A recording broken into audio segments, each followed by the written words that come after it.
is short-sighted to think about the early years as just care, or as a means of preparing children for literacy and numeracy skills only. We need to be ambitious for all children, to help them develop numerous skills so that they can start primary school with equal potential they were born with. Without this strong foundation, some children may never catch up. This will lead to further, probably more expensive interventions being needed at a later date. It may mean teachers trying to give them extra help being taken away from the rest of the class, or those unprepared children falling further behind.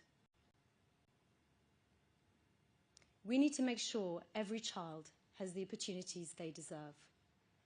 We're already starting to see the change that a government can make.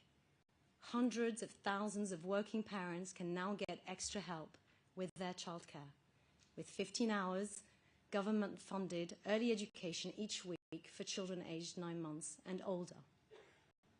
The government are setting up breakfast clubs in every primary school so that children can start their day ready to learn. They're funding 300 new or expanded nurseries, which will open to the school for the next school year, and speech and language support for young children so that every child can find their voice.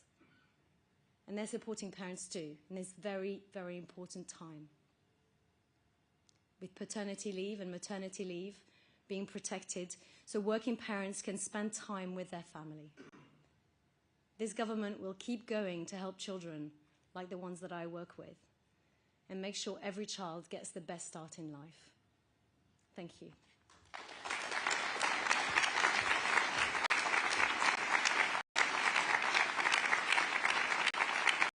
Hi, my name is James. My name is Michelle. Hello, my name's Olwen.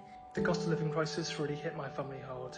Most of my family members are on prepayment energy meters, so when prices first started to increase, they often have to decide whether to top up the electricity bills or gas bills, often not being able to do both. So the cost of living crisis has affected us fairly severely, and our hope is that with these changes, it will be a lot more manageable for us, or at least the other costs, like cost of living, which has been going up, will either go down or even just remain the same and stop increasing at the rate that they are. That's all been really challenging, and it's really positive to hear that the government want to raise living standards, that they have a commitment to that.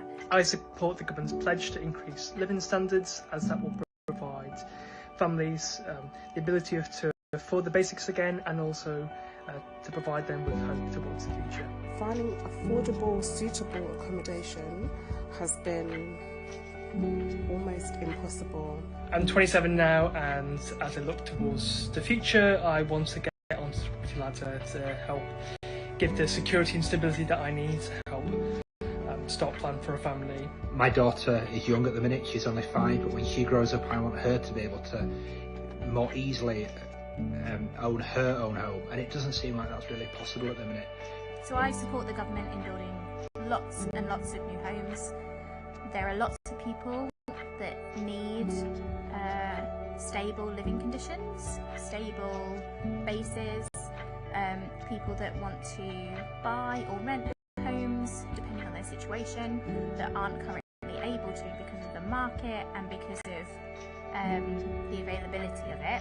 The government's plan to build 1.5 million additional homes will not only help first-time buyers, but also people looking to move further up the ladder like myself.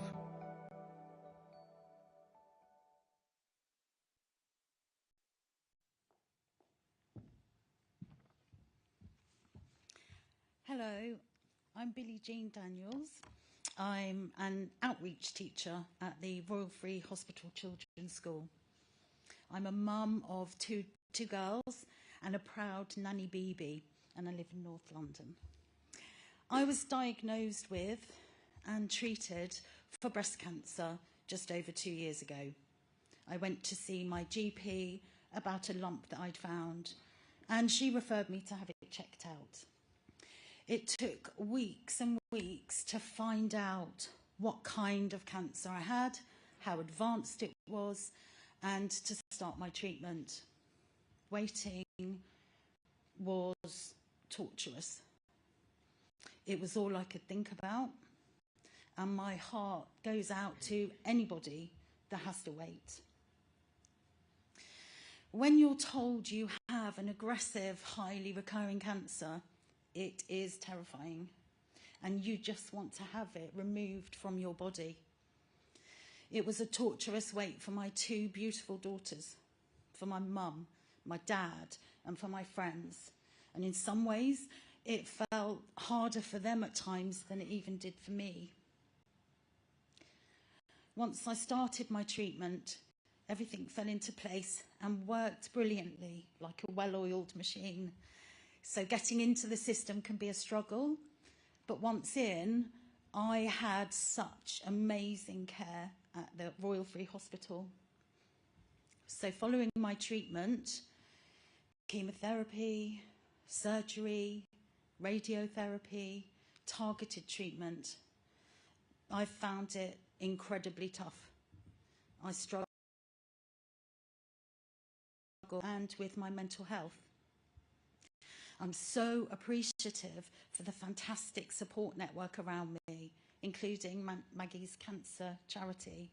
Thank you. Cancer feels so prevalent for me. I've lost recently family members and friends to cancer, and a younger, very lovely friend of mine in her early 30s is having treatment for recurrence. She's had to have some of her eggs frozen in an attempt to fulfill her dream of becoming a mum in the future. She's had medical menopause.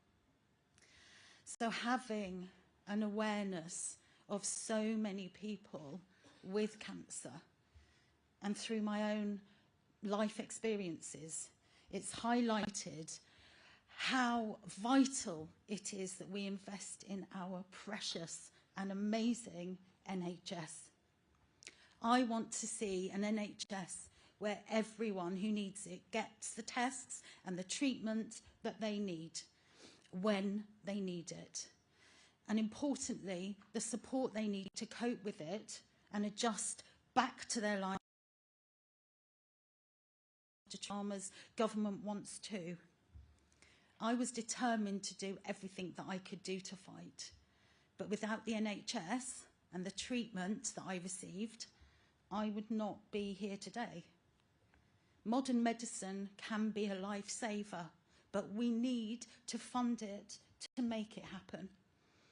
That's why I am thrilled to see this government prioritising ending the backlog so that people can be seen more quickly.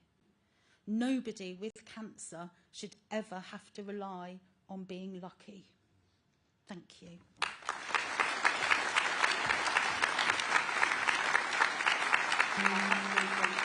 To walk to the town centre and was jumped by 3 males with a knife to his throat, saying, "Do not report, otherwise you and your family are at risk." It makes you question your own vulnerability in your community, on who's looking out for each other. It makes you think that, as the wife of the victim, that you're helpless to help them. And so you have antisocial behaviour has a profound effect on those people that are experiencing it, whether it's a short-term thing or a longer term, into years maybe. I really do welcome the initiatives and the proposals that the government are bringing in around neighbourhood policing, making it the strongest neighbourhood policing that we've seen in a number of years to help support the communities. Because being able to do it is really, really important, because that has a knock-on effect to even the minutest antisocial behaviour in our communities. So success for me would look like, and for the community, is that there is a higher trust and confidence in reporting, but also in the prevention of crime in the first place. But it is welcome that we see more people and more police on the beat. We as communities have a role to play councils, government. Everybody has a part to play in this. What I would like to see in 5 years' time is that the government has been seen as trying to get to or achieving those goals. So I'm acknowledging it's going to be a hard journey. It's going to be a challenging journey. But if the government are really, really pushing for those results, then I wish them the best of luck.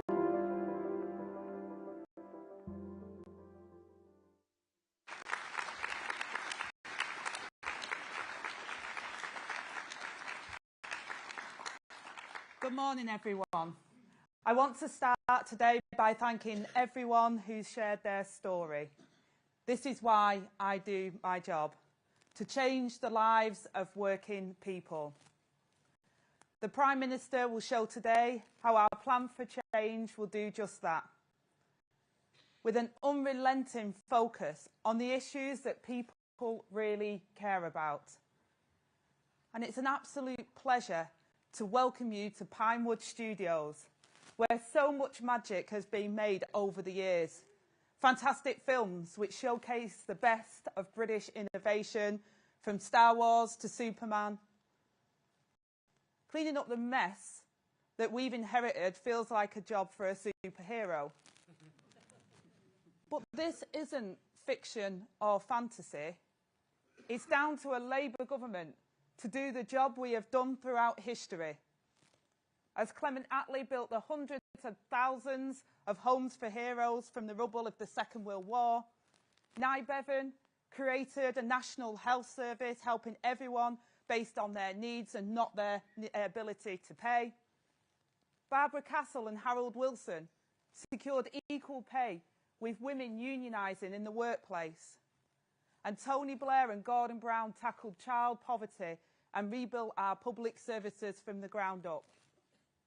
Now this Labour government, under Keir's leadership, must achieve the growth and the better living standards that every part of the country needs, and every person in the country desperately needs and deserves. And we're already rebuilding Britain in partnership with working people. We know that fixing the failures of the past will be a massive challenge. But our mission-led approach to government is about tackling them head-on. We will get Britain back on its feet. We'll create the good jobs, new homes and strong communities that are the foundation of a good life. We know how missions can drive our country forward. We've seen it before when the last Labour government pledged to end child poverty within a generation. That commitment changed my life. I've had first-hand experience of what a mission-led government can do. In the opportunities it creates, the communities it builds, and the trust that it forges between the government and the people it serves. I stand before you as Deputy Prime Minister thanks to the last mission-led Labour government, and I'm proud to be part of another serving you today. Change has already begun with a £22 billion boost to get our NHS back on its feet and tackle the waiting list. Great British Energy turbocharging the drive for clean energy. Investment in our buses and putting railways back on the path to public ownership. And new rights and protections for renters and bold action to deliver safe and affordable housing. Free breakfast clubs launched. A new generation of teachers being recruited to create opportunity for the next generation. A £12 an hour minimum wage. And our pro-worker, pro-business New Deal for working people. A New Deal that we put before Parliament within 100 days, that will raise living standards and security at work for over 10 million people. That is more action for working people in the last 5 months than the Tories managed in 14 years. And the incredible expansion planned here for Pinewood Studios mirrors the growth we want to unleash around the country. Raising living standards to heal economic and social hardship, transforming our transport system, fixing our broken housing market and delivering for safe, affordable, decent homes and the infrastructure that we desperately need. Partnering with local leaders, business and civil society to ignite good growth in our towns and cities. Labour isn't afraid to be bold, and that is what this country needs. We will deliver the most ambitious but achievable programme for a government in a generation. To create a fairer Britain, where families have more money in their pockets, fair pay for a fair day's work, good jobs and opportunity to thrive, where no one is written off or left behind, a Labour government with working people at its heart for change, and we're united behind it. And above all, it's a plan that shows we've listened to you and that we will continue to listen. And on that note, before I finish, I'd like to invite you to listen to Bliss. Like so many others, Bliss delivers the change we want to see every day, keeping people warm in their homes with renewable energy. Thank you for being here today, and over to you, Bliss.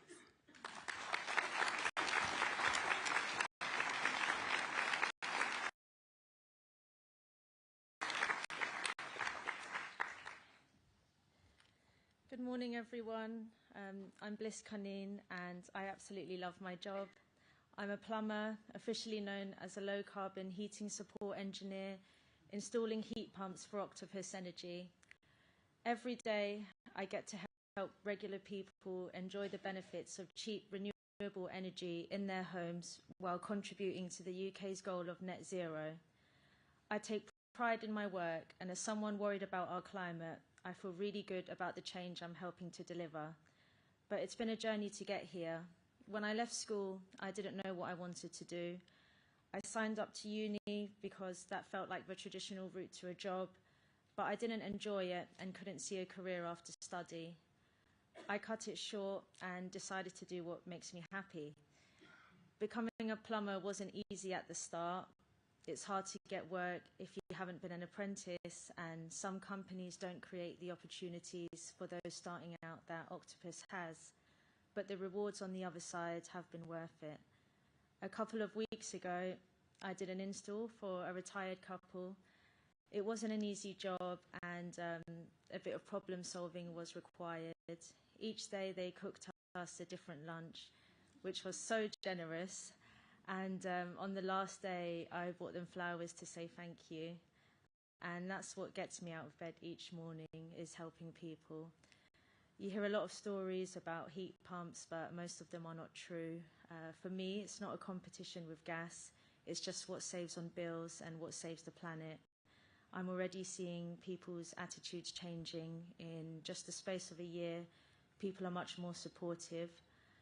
So, Prime Minister, my message today is to keep going with the clean energy mission.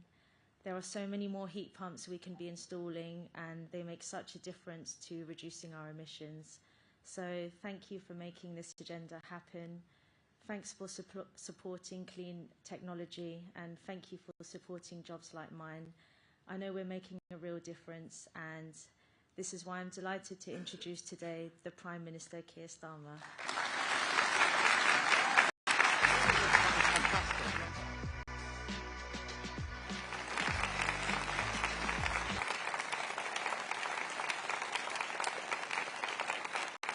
Thank you, Ange, and thank you to all of our speakers, speaking so powerfully about things that really, really matter. And Bliss, that was incredible. And Bliss has never spoken in public like this, from a stage like this before in her life. I saw her about half an hour, 45 minutes ago, a little apprehensive, but you absolutely nailed it there, Bliss. Well done, and what an amazing contribution. an amazing contribution you're already making to our country, so thank you for that. And as Ange said, it is really great to be here at the iconic Pinewood Studios, the spiritual home of Britain's film industry. And, you know, the leader of the opposition thinks that if you do a couple of shifts in McDonald's, then you can become... Well, by that logic, if I keep coming back here, I could be the next James Bond. But this really is an incredible place. I'm sure you felt it when you came in. Countless Oscars produced here. An engine of growth which supports 8,000 jobs. And more than that, a beacon to the world of British creative brilliance. So I'm delighted to be here to launch our plan for change. Because this is about who we are as a nation. How do we project our value, show our strength in an ever more volatile world? But also to show to the British people that their country can still do great things. And to be honest, not just great things, things that they should be able to take for granted, the basic functions of the state. Take the NHS mentioned earlier, because perhaps more than any other institution, it represents the bigger us. Millions owe everything to it, and 2 of them are here. My family, of course, no different. And I know I've said this before, but I would not be here without the NHS. It's the reason my mum was able to have children when she was first told, aged 11, that that would never happen. And that's because the NHS never gave up on her. And behind every single door in this country, there's a family with their own version of these stories. And yet here we are. The NHS, even the NHS, losing the trust of the British public. Record dissatisfaction. Unable to provide the timely care and dignity that Britain relies on. A precious contract between the state and the people, broken by public services in crisis, unable to perform their basic functions, broken by an economy that leaves millions working harder just to stand still, and broken by politicians who promised change and never delivered. Broken, but not beyond repair. Because one thing the British people do know in their bones is that this is a great nation. No matter how tough things are for their family and their community, they know that. And they're right. Because they recognise it in themselves. After all, in the last 14 years, they tightened their belts when they were told, we're all in it together. They closed ranks to defeat a deadly virus, and they never once wavered in their commitment to stand with Ukraine. And all they asked for in return was a government to meet them halfway. And there's hope in that. The hope of a government finally able to match their ambition with a credible plan for unlocking their potential. A great nation rediscovering it can do great things, renewing that contract with the people, delivering the change that they voted for.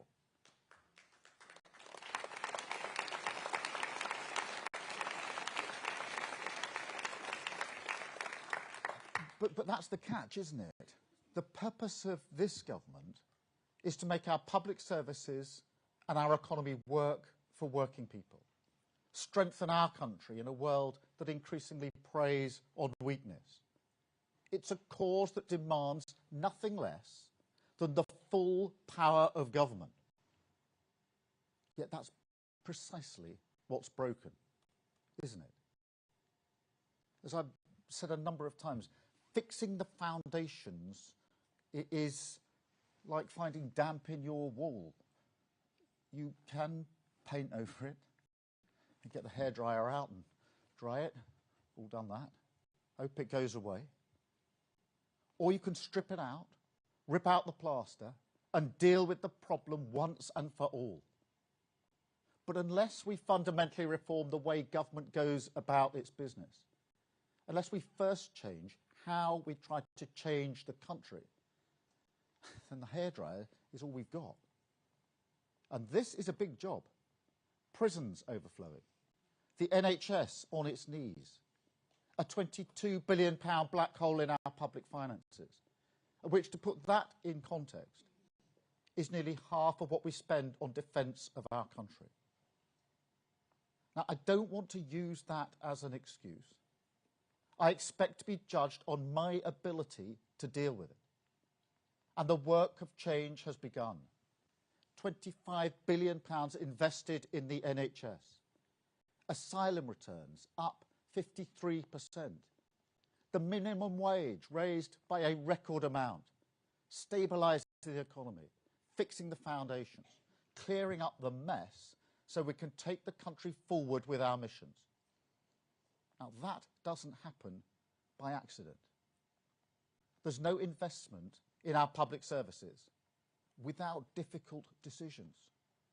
No solution to the housing crisis without approving controversial development. And no taking our country forward without levelling with you honestly about the trade-offs we must face together. Now, the path of change is long, it's hard, there are a few thanks in the short term. But mark my words, with this plan for change, we will stick to it. Country first, party second.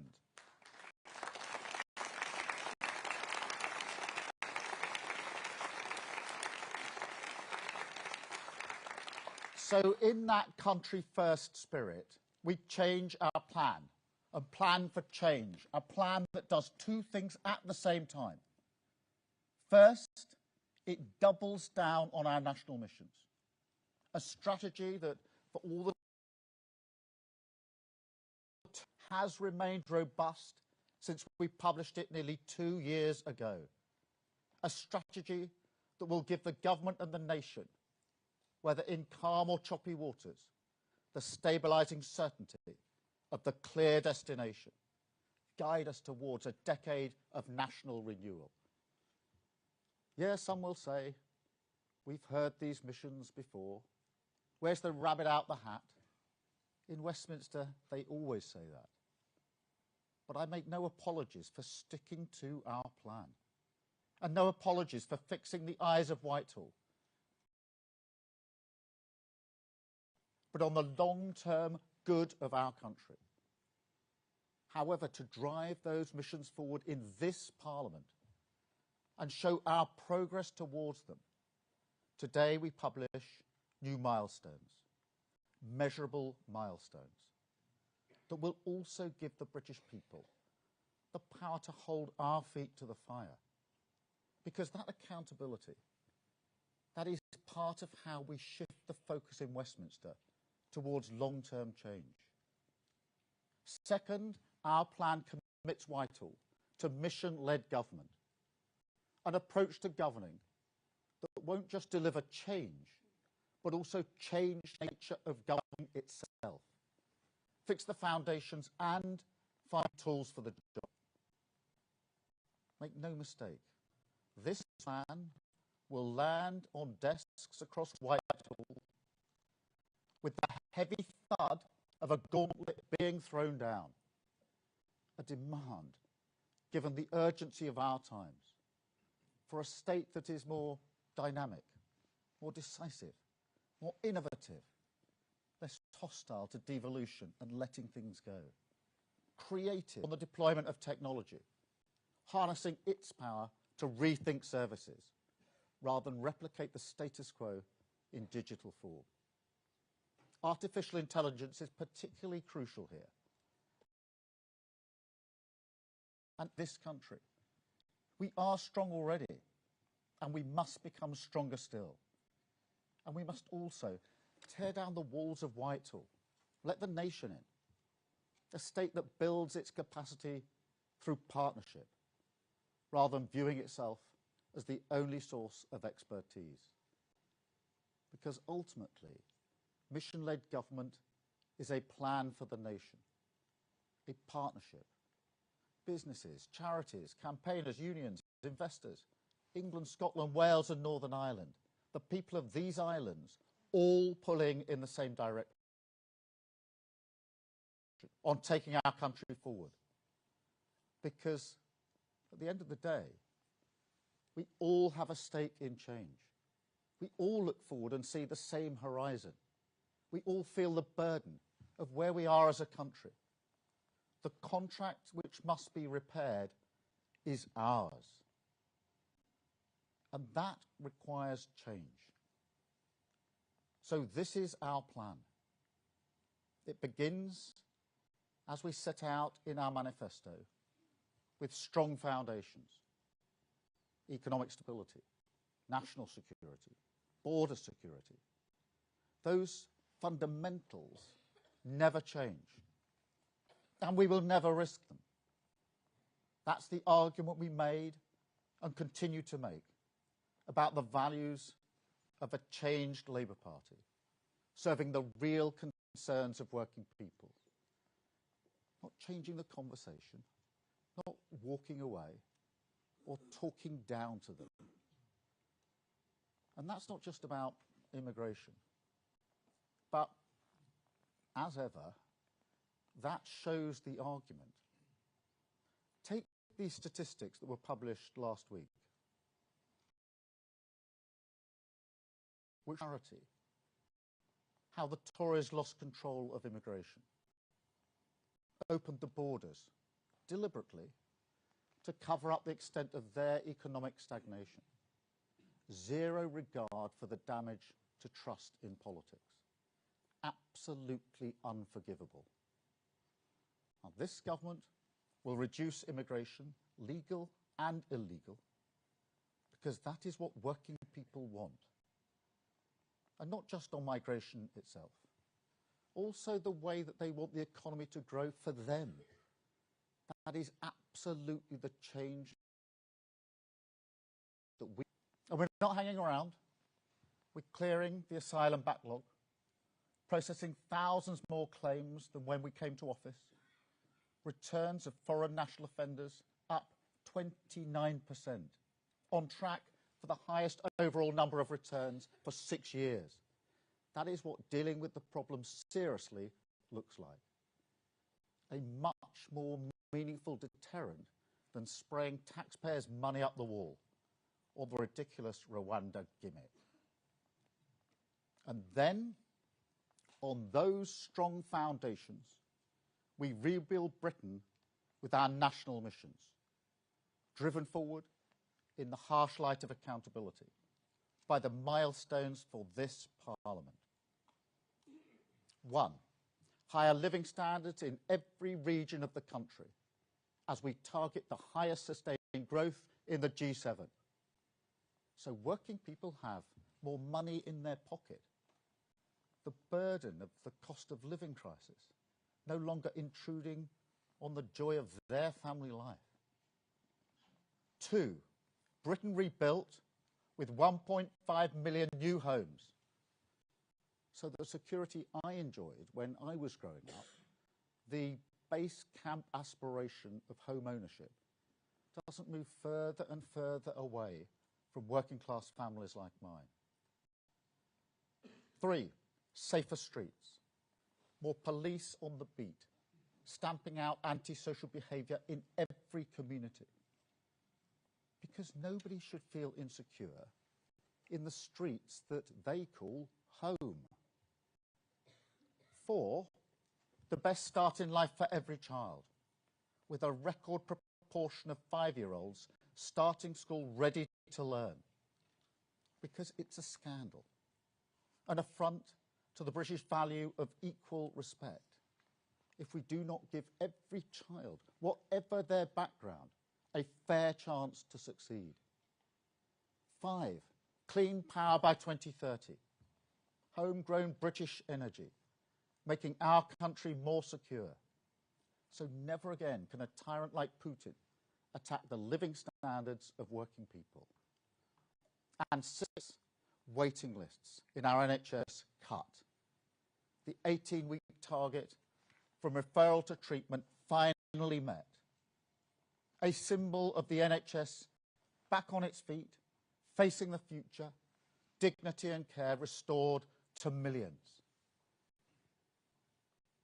Now, some people may say, that's pretty brave. You've seen the books now. You know how hard that NHS milestone is.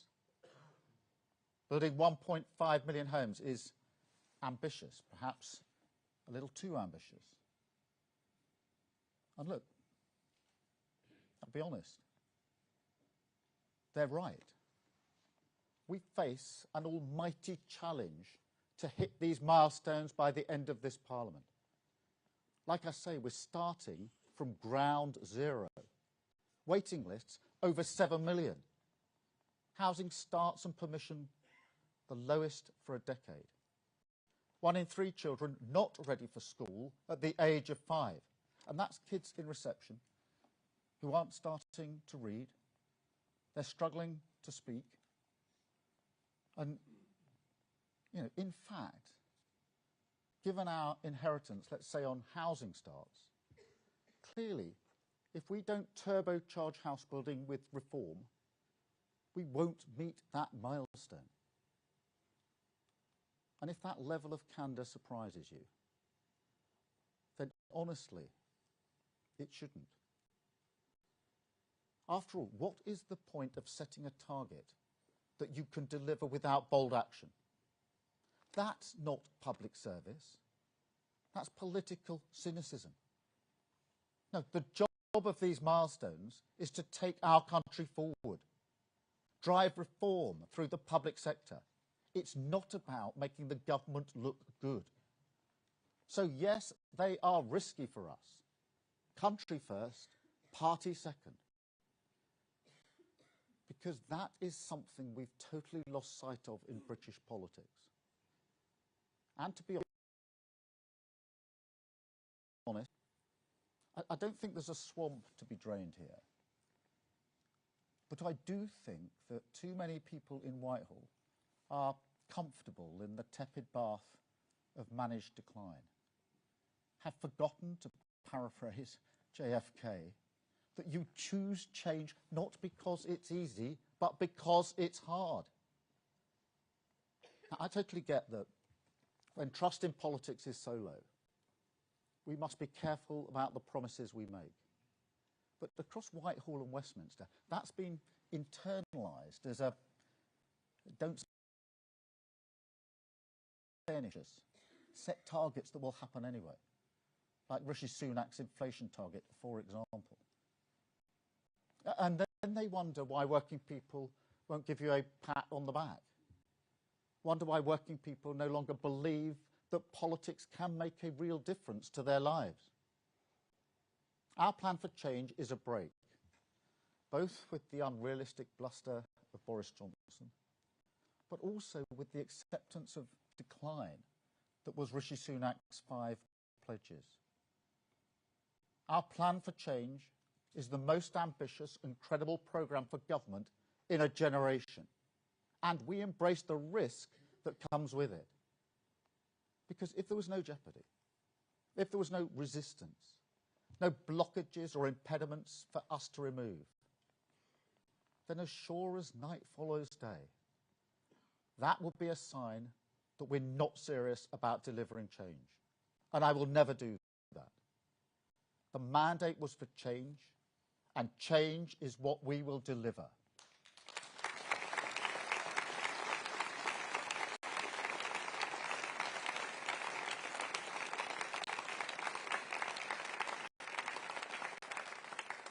So to those who still need to hear it, change and reform are coming.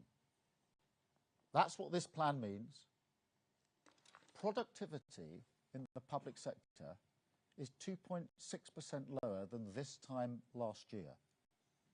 8.5% down compared with just before the pandemic. Now, that would not be accepted in any other sector or walk of life.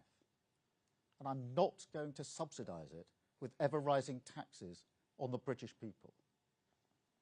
Take our neighbourhood policing guarantee as an example.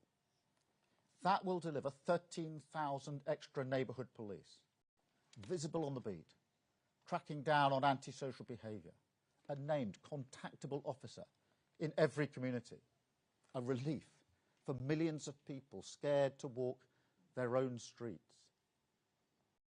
That pledge is only made possible because we're matching investment with reform, standardising procurement, streamlining specialist capabilities like digital forensics, ending the madness of each of our 43 forces purchasing their own cars and their own uniforms. Or take our planning system, a blockage in our economy that is so big it obscures an entire future, stops this country building roads, grid connections, laboratories, train lines, warehouses, wind farms, power stations, you name it. A chokehold on the growth our country needs, suffocating the aspiration of working families. I mean, you walk around our country, you look at our infrastructure, and it is clear almost immediately that we have long freeloaded off the British genius of the past because we won't build a future.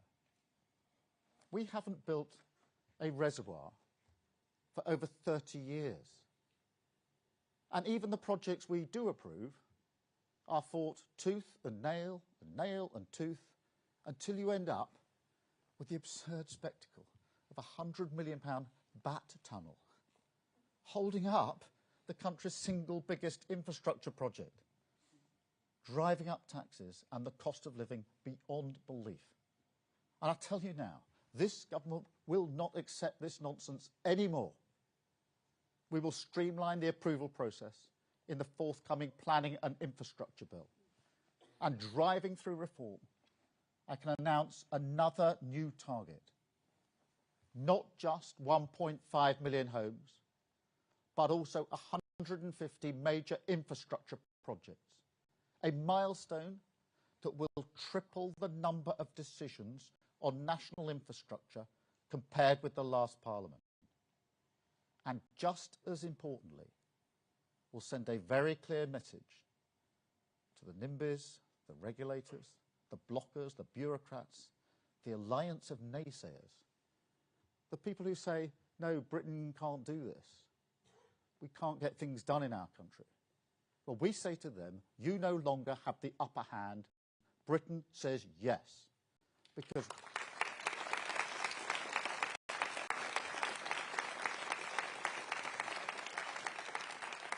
Because whether you like it or not, we are building a future for working people, making our country strong with stability, investment and reform.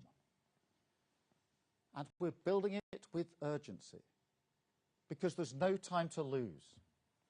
Everyone can see there's a growing impatience with traditional politics. Everyone can see how people are tired with those who fail to get the job done.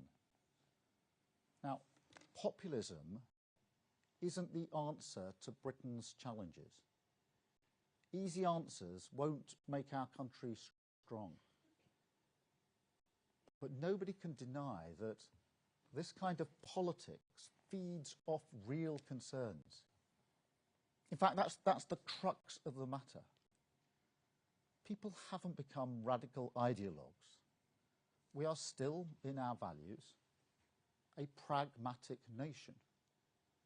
What people want from their politics, that hasn't changed. They want a stable economy. They want their country to be safe, their borders secure, more cash in their pockets, safer streets in their town, opportunities for their children, secure British energy in their home, and an NHS that is fit for the future. And that is why we've set these missions. Missions to make our country strong, missions to make working people better off, missions this government will deliver.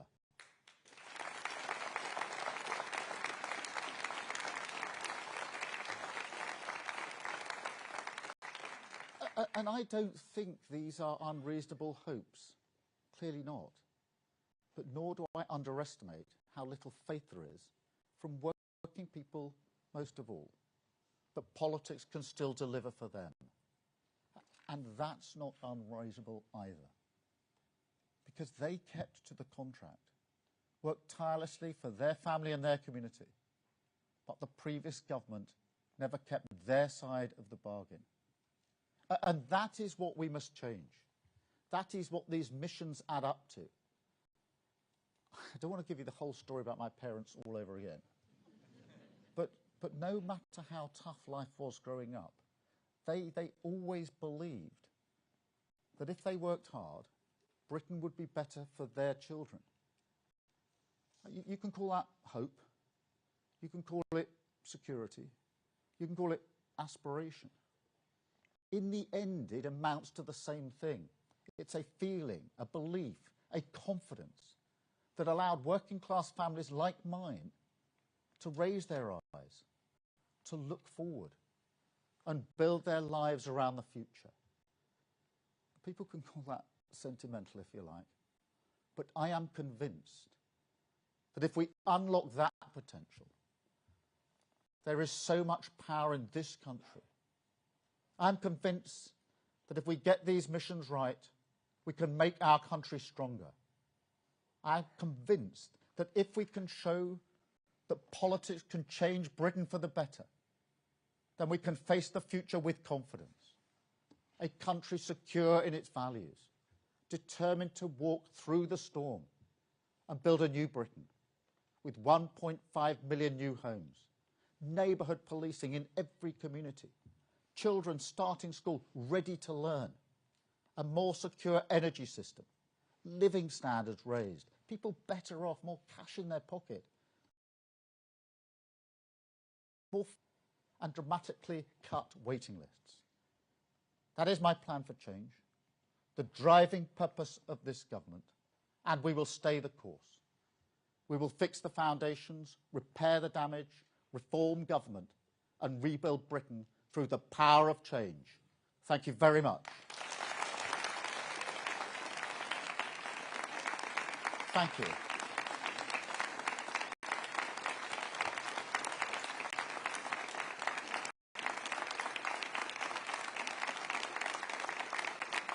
Thank you very much.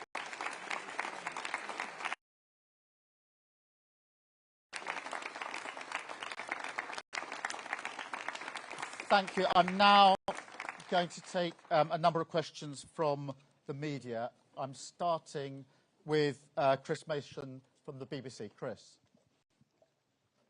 Thank you, Prime Minister. Chris Mason at BBC News. You've set out these milestones this morning. Immigration isn't one of them, but you have talked about it and it is in the document. And so people might wonder whether it's a priority or not.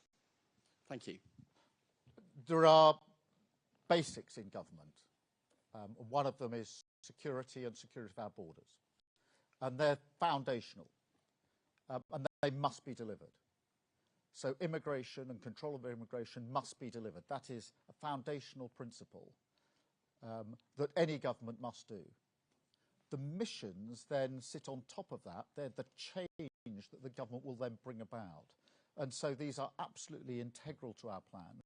They're the foundational stone of the plan, and they will be delivered. We'll bring in immigration down, both legal and illegal. But I take that as the basic security that any government must deliver, and we build the 5 missions, the plan for change on that. Thank you, Chris. Can I come to... Sorry. Yeah, I've got stuck. I got stuck, I'm up. Prime Minister Beth Rigby, Sky News. I want to follow up on Chris's question because I'm a bit confused. You say migration in this country under the Tories is unforgivable. You said borders are one of your top 2 priorities. You put tackling small boats into your mission promises before the election, adding it to your 5 missions. And yet on the banners behind you, there's nothing there. In the 6 milestones of measurement, there's nothing there. So you have not given the public one metric on which to measure when it comes, because you fear failure, or is it because you said it was a priority to win, but actually it's not even in your top 6? Thank you. No, Beth, the way we've constructed it is that there are foundational things that a government must do, and they are based on security. So national security is obvious, but border security is equally obvious in my view, and that's why I've said we are committed to bringing down immigration, both legal and illegal. We must stop people crossing in boats across the channel, and we have to get to grips with the volume of regular migration we have in this country. The statistics last week were shocking. Net migration of nearly 1 million, quadrupled in just 4 short years. It is the duty of government to bring that down. It is our duty to do it, and that's why I said it out in my speech, that is what we would do, and we will do it. The missions are then the additional things that we want the government to do, the change that we want to bring about, and that's why we set them out in our manifesto. Each of the chapters in our manifesto was an example of how we would deliver that, and the plan for change then takes them forward with measurable milestones so that the public can see whether we're making the progress that we need to make in the missions. But the foundation is still the foundational stone on which this is built, which of course includes as an integral part border security. Thank you, Beth. Robert from ITV. Robert Beston, ITV. Prime Minister, I don't know whether your colleagues mentioned this to you, but there's actually never been a parliament in modern times when real household disposable income didn't rise. I mean, it rose the lowest on record in the last parliament, and it's currently forecast by the Office for Budget second lowest on record in this parliament, largely because you put up employers' national insurance. So what is your target for increasing real household disposable income, living standards? Because unless you put a numerical target on it, it's a meaningless milestone. One of the worst failures of the last government was that living standards went down. People were actually worse off at the end of the government than they were at the beginning of the government. That's unforgivable. And that's what we want to turn around, to make sure people feel they're better off. There's one thing that came across in the election. Ask people the questions on the doorsteps up and down the country, do you feel better off? There was only one answer given to that question, which was no. And that's what we intend to turn around. Stabilising the economy was an essential first step, because until you stabilise the economy, you can't build anything. On that, we then drive at living standards and drive them up. And people know when they're better off. It's one of the first things that people talk about. Of course, we'll go on. That's what the milestones are here. They all ladder up to our plan to make sure that living standards go up. But this is, I think, one of the most important people. Do people feel that they're better off? Do they feel safe? Do they feel they've got an NHS that's working for them? These are the fundamentals that I think everybody is most concerned about. Thank you very much, Robert. Chris Hope. Chris Hope from GB News, Prime Minister. Again, sorry on secure borders. Your plan is to reduce net migration and reduce overall small boat crossings. GB News viewers will be saying simply, is that it? Prime Minister, why can't you stop the boats and cut net migration to under 100,000? Is it because you can't or you don't want to? And just very quickly, can you afford all this with no more big tax rises? Look, Chris, we are going to drive down migration, both legal and illegal. That will only be done with a serious plan. We had a gimmick for a number of years called Rwanda. And what happened? The numbers went up. We wasted a lot of money, £700 million, removing 4 volunteers to Rwanda. It didn't work. The only way to make it work is to smash the gangs that are running the vile trade, and that's why we've invested so much in setting up the command that is needed to do that, and with the enforcement action that follows through. And as you know, there was a very significant arrest just the other week in relation to the work that we are doing. That is how you do it. That is serious. That is a government that absolutely is getting into it. We had, you invite me to put an arbitrary number on it. For 14 years, we had an arbitrary number under the previous government. They said it was a hard cap. It wasn't hard, and it wasn't a cap. The net result of their deliberate policies was that migration went up 4 times, staggering those figures of last year.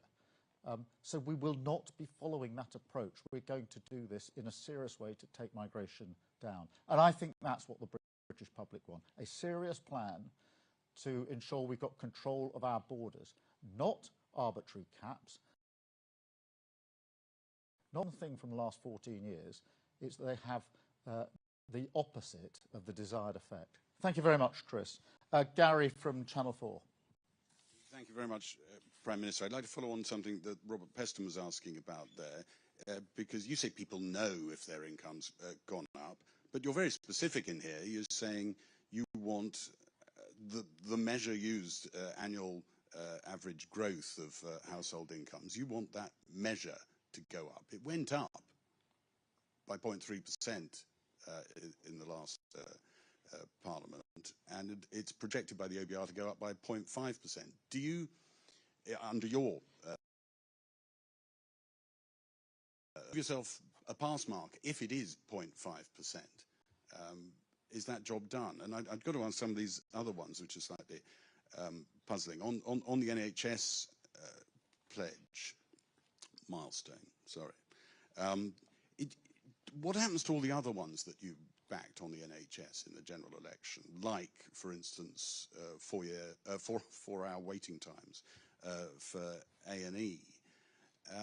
And can I also ask you, make a point in this document of talking about the 1.5 million homes in England? Gary, it's one question. Well, it's a long document. We've come a long way. Yeah, but I mean, we're never going to, a lot of people to get through. You change your language here on housing and you say it's hugely ambitious. Is that because you actually think the 1.5 million is a bit of a moonshot and you're not going to get there and you're preparing the ground for that? Well, Gary, let me take all 3 parts of your question.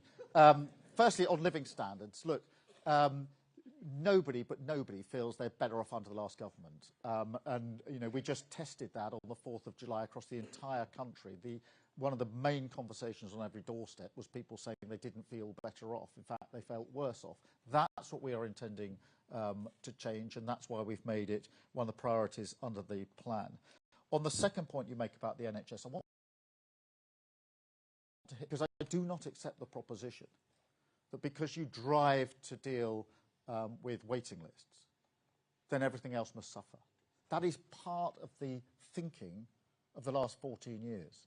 It's part of the reason you have managed decline, because you accept that, and you accept other standards can go down. I don't accept that. And that's why we're going to drive this hard on delivery. That's why we're going to drive through reform at the same time. But the very idea that the moment you say, I'm prioritising one thing, that is permission to let go everything else, is completely wrong.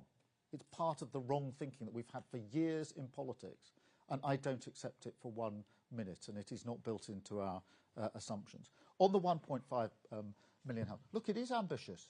It's huge. This hasn't been done for decades and decades. But we're going to do it. We're going to go for it.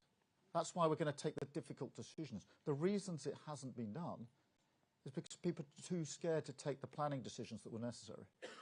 They talk the talk, but they didn't actually walk the walk. They didn't strip out the regulations that were needed, didn't get the skills in the right place. Yes, it's ambitious, and as I said candidly, it won't be met if we don't turbocharge this. But we can do this, and we're going to do this. It will be an incredible thing for so many people who need a secure roof over their head, somewhere of their own that they can own, and a massive driver of our economy. And again, I don't accept that by setting out clear priorities, somehow that's permission to either underachieve or not bother about other areas. That's part of the thinking that we intend to challenge and to change. Thank you very much, Gary. Natasha from LBC. Prime Minister, thank you. Natasha Clark, LBC. First it was foundations, then it was missions, then it was steps, now it's milestones. Do you accept that this is quite a confusing plan for the public to understand what on earth your government is going to be all about? And obviously today you've told us that you're going to downgrade that growth aim from the highest of the G7. It's now just an aim. Clean power on 2030, it's now at least 95%. Are you watering down some of your promises after realising that government is a bit harder than you thought? No, and the order in which you put things wasn't the order in which I announced them, because I announced the missions 2 years ago as our 5 national missions to give a sense of purpose-driven government.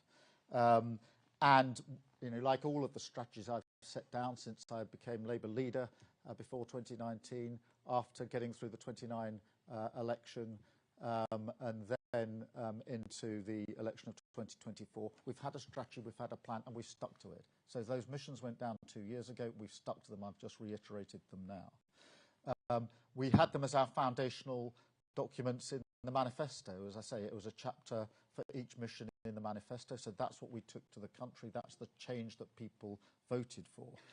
We had 6 steps, the initial steps that we would do, which we indicated that we could do quickly after the elections, things like setting up GB Energy, which we have done, and other things we've been able to achieve, putting the money in to drive and make sure we got those 40,000 extra appointments every week. We then passed the budget to make sure we could stabilise the economy, and now we set out the milestones so that people can measure, are we making proper progress on our missions, back to what we said 2 years ago, and what will it feel like for me?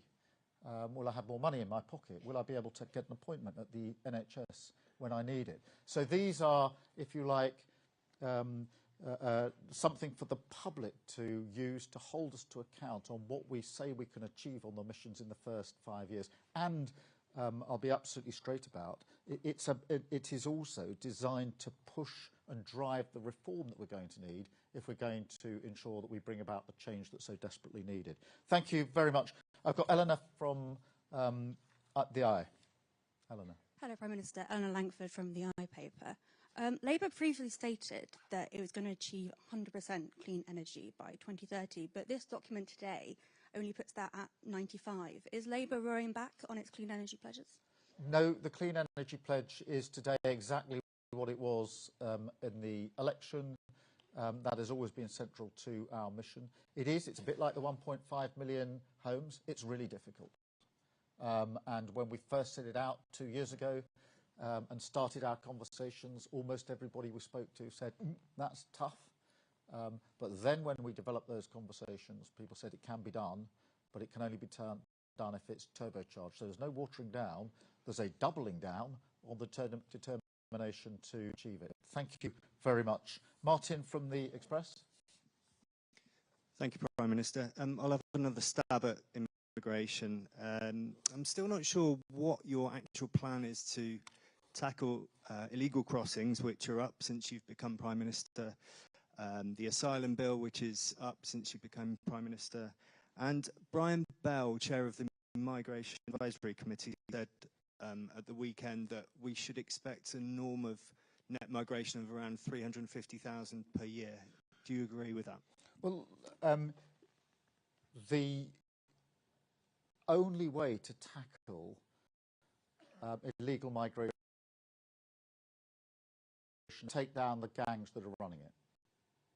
They're making a huge amount of money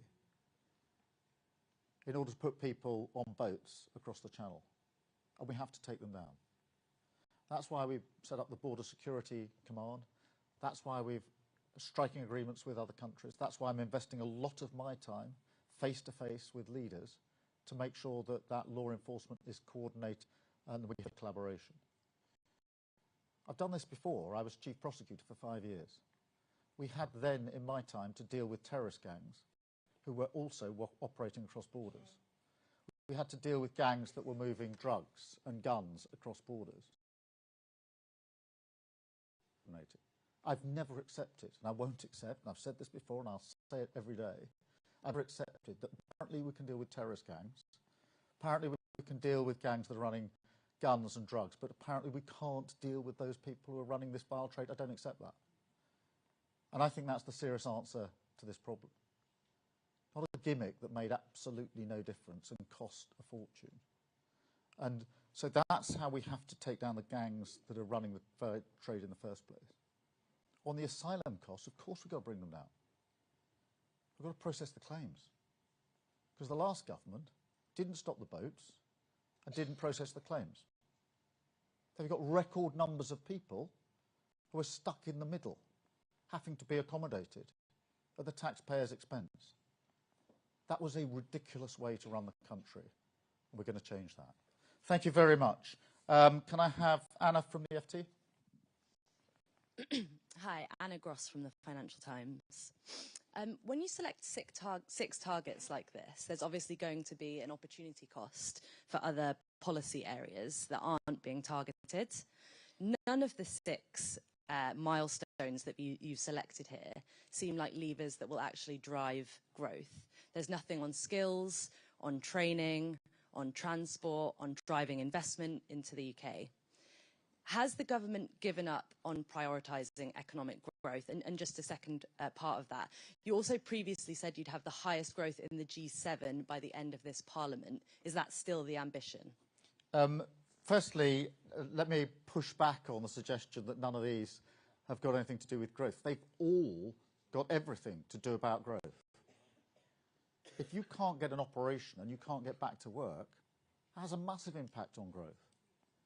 Housing has a massive impact on growth. It's one of the biggest factors in determining growth, the house building projects across the country. Not just the projects themselves, but also the way in which it allows people to live where they need to live for the jobs that they're going to have. So these are all deliberately there, laddering up to growth, which is the #1 mission of this government. So each in their own way contributes to that. Clean power is another example. If you ask businesses, what's the thing that's really caused you the most problem over the last 3 years? Almost all of them will say very high energy bills. And so they are all there. They actually all ladder up to growth. On your second challenge that on the higher sustainable growth, that's what I'm doubling down on today.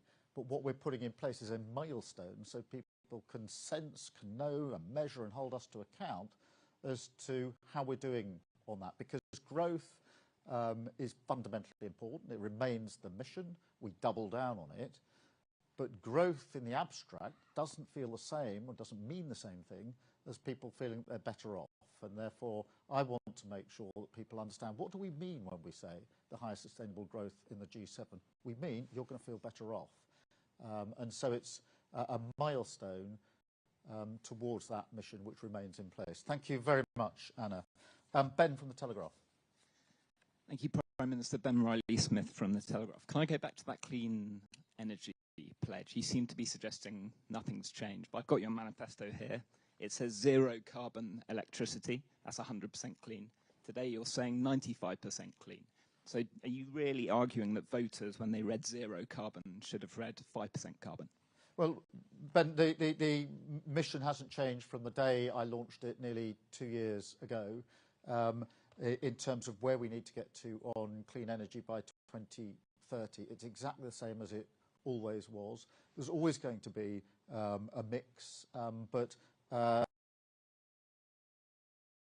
and we've not changed it today. Thank you. Harry from The Sun. Thank you, Prime Minister. Harry Cole from The Sun.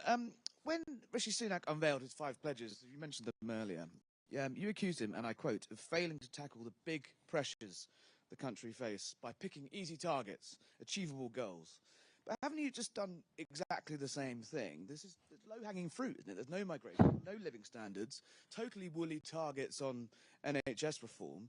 And to quote you again, where's the thud on Whitehall's desk about the 11 million working-age people who are not in work? How can that not be a mission? And while I've got you, what's your response to the poll this morning that says half of voters, including lots of people who voted for you in July, think you're doing a bad job? Well, look, Harry, on the ambition here, 1.5 million homes is to do, if we build that, is to do something that hasn't been done for decades. That's really bold. It's not lacking ambition. That's not easy. It won't happen, by the way. if we don't make the change that we've spelt out. It will not happen. That's what I spelt out directly in my speech. That's how hard it is. Waiting lists down to target by the end of this Parliament when there's 7 million. That's never been done before. That's hardly unambitious. That's hardly the warm bath that Rishi Sunak got into. Clean power by 2030. I can tell you, Harry, when I announced that 2 years ago, the first response of almost everybody is, that's not achievable. You're never going to do it. They didn't say, oh, that's a breeze. I don't accept that they are not ambitious. I accept they're actually really risky for us to put them up there, because that is now the measurable that we've chosen to put before the public. And look, Harry, on polls or anything else, I know what I was elected to do, which was to change the country for millions of people who desperately need change. I knew we had to do the hard yards early on, take the tough decisions early on. Anybody who's ever run a business or an organisation knows if you're going to change things, you don't identify a tough decision and say, I'll do it in a couple of years' time. You do it straight away. I'll be measured when we get to the next election by whether I've delivered on what I'm saying I'll do for the British public, and that is the plan that we've set out today, the measurables that we have chosen to put out there to be measured against. And I've chosen them because I'm convinced they're the change that the country needs and people need to feel. So thank you, Harry. Aubrey at the Times. Good afternoon, Prime Minister. Aubrey Allegretti from The Times. You talk about the needs to be honest about trade-off. Isn't it the case that by focusing the government quite narrowly on these targets, you will neglect and deprioritise other things? That could include accident and emergency, GP appointments, immigration, and violence against women and girls. So can you be honest about the trade-offs that you're making here? And to follow up on the question about the Clean Energy Pledge, you say that it's exactly what was in the manifesto, but we've reread it, the 90% figure doesn't appear there. So can you explain to people why it can't be 100% by 2030? Yeah, look, in terms of the trade-offs, I'd say two things. Firstly, I think everybody would accept that a government needs priorities. And the reason a government needs priorities is because without priorities, you don't and you don't have the focus that you need. So we have to have priorities. Now, it is inevitable that as soon as you put priorities up there, somebody will say, oh, but why didn't you include this? Why didn't you include that? And you end up back where you started, which is without priorities at all. So you have to have priorities to drive delivery. Every business knows that. Every organisation knows that. Anyone who's ever done anything in their lives knows that you need to have priorities if you're going to get things done. If you just have a generalist scattergun approach, it's the surest way of ensuring that you're not actually going to deliver anything. I do not accept priorities up there that we're giving permission on everything else to fail. I don't accept that. I won't accept that. That is not acceptable, and it's not the way we'll do government. But this is setting out measurables for people so that they can see how we're making progress on our missions and hold us to account for those missions and to drive delivery and drive the change that we need in order to do so. In relation to the Clean Power mission, as I say, we launched this 2 years ago. The ambition, the nature, what we've said about it has been completely consistent for 2 years. As I say, the reaction at the time is it's not possible, something I didn't accept then and I don't accept now. I've got Sophie from the Daily Mirror. Sophie Huskisson from the Daily Mirror. Prime Minister, Scotland has vowed to axe the two-child benefit limit. Will you now reconsider your decision not to scrap it, to hit your milestones, to give children the best start in life and to improve living standards? Well, Sophie, what I can say is I'm absolutely committed to driving down and dealing with child poverty. That's what the last Labour government did to huge effect. It's why we've set up the task force to deal with this. But I don't accept that this is just one thing that needs to happen. If you're really going to tackle child poverty, you've got to look at housing, you've got to look at health, you've got to look at education, you've got to look at so many aspects of a child's life in order to take it seriously and to bring it down. So I know it's easy to think there's one silver bullet, and if you just do that one thing, that will change everything. I don't accept that, but we've got a strategy that we're working on to ensure that we do what the last Labour government did, which is to drive down child poverty. Thank you very much. I've got Harriet from the Daily Mail. Thanks, Prime Minister. Harriet Line, Daily Mail. Since coming into office, you've launched 67 reviews, consultations and task forces, with even more in the pipeline. Critics say you're more interested in talking shops than tough decisions. Don't these reviews show that you simply didn't have a plan for what to do when you got into government? No.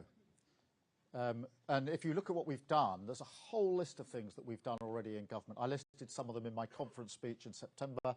I haven't got time to repeat that speech here, but there were a long list of things that we've already delivered on, setting up Great British Energy, making sure that we're doing already starting on the planning reform that we need, already using the money we've got to bring down the waiting lists in our hospitals. There's the Border Security Command already set up. So the delivery, there's lots and lots of stuff that's being delivered. But of course we've got to review things when we get into government. The first thing we had to do was review the books. I'm glad we did, although I didn't like what we found. We reviewed the books and found that it was a £22 billion black hole. It's a good thing we did that review, because if we hadn't done that review, we wouldn't have been able to pass the budget, which is now stabilising the economy. We reviewed how many people we had in our prisons. Many more than we needed, bursting point, to a point where, when I was trying to deal with the disorders, we were really struggling with whether we had enough prison places. That's unforgivable.